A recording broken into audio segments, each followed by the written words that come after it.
Now on to this. International Relations Minister Ronald Lamola is leading a delegation of South African officials meeting their Mozambican counterparts in Mpumalanga. Post-election unrest in the neighboring country has disrupted operations at the busiest border crossing between the two nations with dire economic consequences. Joining us is Prof. Khambule from the University of Johannesburg. Prof, thank you so much for your time and for joining us this afternoon. Now, let's talk a little bit about DIRCO's involvement. What's the role of DIRCO in addressing the situation in Mozambique, particularly in relation to the protests and the impact on bilateral relations? Well, thank you so much, Kate. As we can tell, there's been quite a lot of conflicts that have been happening in Mozambique for the past couple of months. And in this particular role, DIRCO plays an important role in terms of mitigating the diplomatic relationships that South Africa has with Mozambique, in a particular sense, mainly focusing on issues that are related to international trade, because we know the relationship between South Africa and Mozambique goes a long way back, particularly during the gold rush, whereby we know that a mass migration of workers came into the country. And because of that immigration, it's still the case that there's a lot of people who are working in South Africa and tend to go home again back in December. So now it becomes a particular moment whereby the Department of International Relations and Cooperation is trying its best to ensure that there's going to be some diplomatic relationships and that trade is not affected, but as well as ensuring that there is calm in Mozambique, because at the end of the day, whatever is happening in Mozambique also has an economic impact on South Africa, and as well as from a peaceful perspective, because we recall again that some of the protesters were running away from the Lebombo bomber trying to cross into South Africa to shelter for safety. So these are some of the key issues that we have, because we also see a number of South Africans traveling to Mozambique during the festive season as well to enjoy themselves. So it becomes a core issue whereby South Africa needs to play an important role as a sister country in trying to ensure that there is diplomatic peace within Mozambique, so that both countries can continue living harmoniously, because whatever affects Mozambique is bound to affect South Africa. Just how do these protests reflect on the broader political landscape in Mozambique?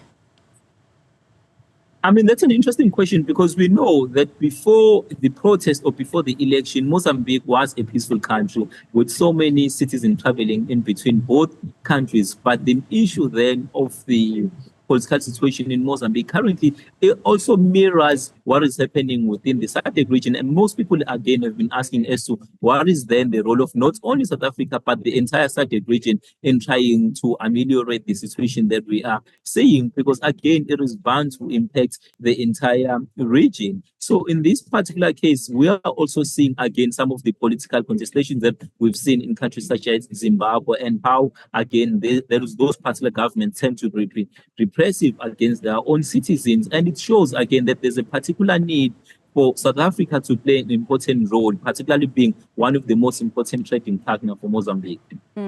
Just speaking about that trade and economy, how have the protests and the disruptions at the post affected trade and economic relations between us as countries? But most importantly, what are the long-term potential implications that we possibly could see out of this? There have definitely been major implications for South Africa and as well as Mozambique. We can recall the importance of the Lebombo border, because we know most of the coal companies are also transporting coal to Mozambique, because our harbors in South Africa, particularly the one in Richards Bay and as well as in Durban, could not hold the number or the volume of cargo that needed to go through. So we've been using the port of Maputo for the past 2 years. So in this particular case, we can see that there are going to be some stringent actions that are happening, of which also impacts in terms of our exports and as well as what Mozambique is exporting. So this is why it's very important for these particular nations to enter into some of agreement whereby they can ensure stability in that particular country. And again, in addition to this, we know that in terms of exports, again, we must also focus on the local people that are transporting goods between Mozambique and South Africa, who are not that large-scale producers, and that also want to ensure that their goods and services get to the points of areas where they need to get. And right now, they're unable to do so because of the political mayhem that we see in Mozambique. So this has huge implications, as we are now seeing a number of different estimates that are saying we could be losing between 20 to 40, 200 million in terms of trade. And the long-term implication of this, again, is the viability, again, of the Port of Maputo for foreign investors as to what is happening there in that particular country. But again, we also know that most of the investment also comes from South Africa. So at the end of the day, there is also South African business people that are going to lose out because of this political situation. And this is why, again, we have seen that the Minister of DECO, Ronald Lamola, has played an important role in trying to absorb and also find way of ameliorating the tension that we see in Mozambique, and also open trade borders so that we can ensure the safety of the goods and services that are being flown during this particular time, of which is again an influx of demand. And Prof, and I mean, the implications are far and wide. I mean, we just heard now in a joint media statement with both Minister Lamola and Minister Ronda, they mentioned there that they agreed that both countries will endeavor to protect and secure the infrastructure for trade facilitation and continued collaboration to ensure minimum disruption for regional integration, including associated cross-border chains. Now, in your view, how do these events just then impact the region as a whole economically, and also just the stability for the region, and what ripple effects should we then anticipate?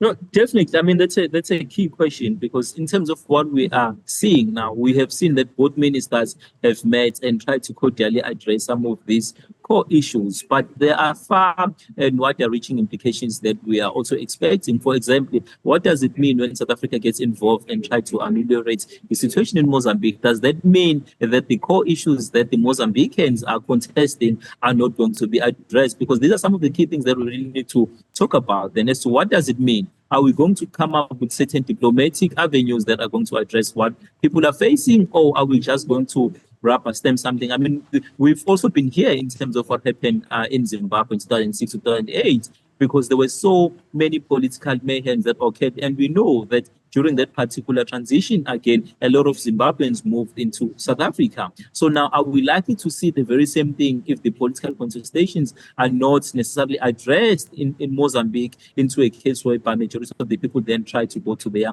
neighboring countries? These are the questions that we really need to start asking ourselves, and also take particular lessons from what happened in 2006, 2008 in terms of that mass migration that we experienced. But again, for the entire region as SADC, in as much as there are certain countries that are proposing an open border policy, but we must also get into indications then as to what types of integration are we going to create if we allow certain particular countries to fall into deplorable political tensions under the guise that we are going to have open borders. So these are some of the key things, again, that we really need to talk about in order to ensure that we promote solutions that promote sustainability for these particular neighboring countries, so that we know that in terms of regional integration, and as well as the Africa Free Trade Continental Agreement that we have, that the goods and services are going to flow between all of these countries. But as it stands, it seems to be the core issue that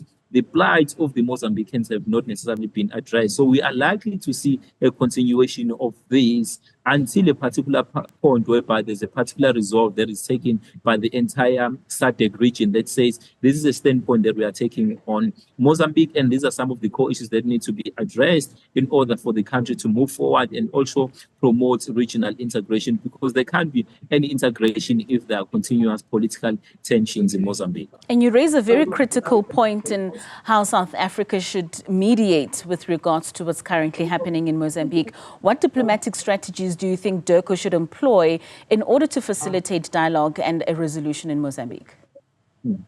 Well, this is definitely going to be a hard one, because as we've seen, again, in the case that I've mentioned in Zimbabwe, South Africa took a silent approach when President Thabo Mbeki was still in power, and much of the issues that were at the core were not addressed. So I think the most important thing now is for us to go back and understand that we can't take a silent approach. We need to confront the situation head on and try to ensure that both the leading government in South Africa and the government in Mozambique that is currently contested need to sit down and find ways of building some sort of a government of national unity that is going to allow, again, for the sharing of power until they address the fundamental issues. Because we know that from the grassroots level, people are saying, a particular political party in Mozambique did not win and they do not have the authority. So that's also an issue that challenges their legitimacy. Right. So how do we then ensure that they can build particular legitimacy? And then in this particular case, it has to be again a government of national unity or a government of reconciliation